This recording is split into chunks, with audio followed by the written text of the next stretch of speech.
आज हाम्रोमा एकजना आउनु भएको थियो, -10 स्पेरिकल पावर छ, त्यति लाउँदा पनि 6 ट्युबेल भिजन छ, हाई मायोपिया भन्छन्। अब उहाँको लेन्स यति मोटो हुन्छ है -10 को। अब तपाईँहरूलाई चाहिँ पैसा तिर्न सक्छौँ वा उहाँलाई मैले काउन्सिलिङ गरेको थिएँ, पैसा छैन दाइ, अहिले म विद्यार्थी मान्छे, घरमा पनि मेरो खासै अवस्था राम्रो होइन, त्यसैले मलाई चाहिँ अहिले नर्मलै लगाइदिनु, कुनै दिन म पैसा कमाउने भयो भने यो वाला लगाउँला भन्नुभयो। मैले काउन्सिलिङ गरेको थिएँ टोकाई लेन्सको। टोकाई लेन्स चाहिँ ओर्डोको थिनेस्ट लेन्स हो, कसैले भन्नै पर्दैन होइन, सिङ्गल भिजनवालाहरूको लागि टोकाई lens the thinnest lens in the world हो है। तपाईँहरूलाई एकदमै यो चाहिँ -10 मा यदि उसले किनेको भए कति रुपियाँ पर्थ्यो यसको भने 11,900 रुपियाँ पर्थ्यो।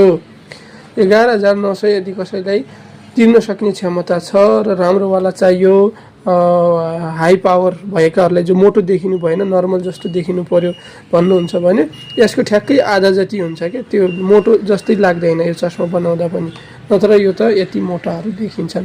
मोटो मोटो लगाएको तपाईँहरूले देख्नु भएको होला, तर पनि उहाँलाई हामीले नभाँच्ने, उहाँको धेरै समस्या चाहिँ फ्रेम भाँचिने रहेछ। अब चाहिँ नभाँचिने एसिटेट मेटेरियलमा रिबनको ट्याक्क हामीले चाहिँ यसमा हालिदिने गरेर उहाँलाई बनाएका छौँ होइन। तपाईँहरूलाई पनि यस्तो हाई पावर लगाउनुहुन्छ भने काउन्सिलिङको व्यवस्था गर्छौँ, पूर्ण आँखा जाँचको पनि व्यवस्था छ है, त्यतिकै पावर हाल्ने होइन, पूर्ण आँखा जाँच गरिदिन्छौँ, केही समस्या भइरहेछ भने पनि त्यो पनि हेर्छौँ। अब उहाँको पहिलाको चस्मामा चाहिँ 618 मात्रै भिजन थियो, अहिले एउटा आँखामा 6/9, एउटा आँखामा 6/12 आइरहेको छ यो हालेर। अब यो धेरै समस्या छ, मान्छे अचेल चस्मा लगाएर पनि नदेख्ने छन्, त्यसले राम्रो क्वालिटीको उच्च गुणस्तरको लेन्स लगाउनुहोस्। हामीसँग टोकाइको पनि उपलब्ध छ, यति तिर्न सक्नुहुन्छ भने त्यही चाहिँ मजाले तपाईँहरूले चाहिँ आएर अनुभव गर्न सक्नुहुन्छ।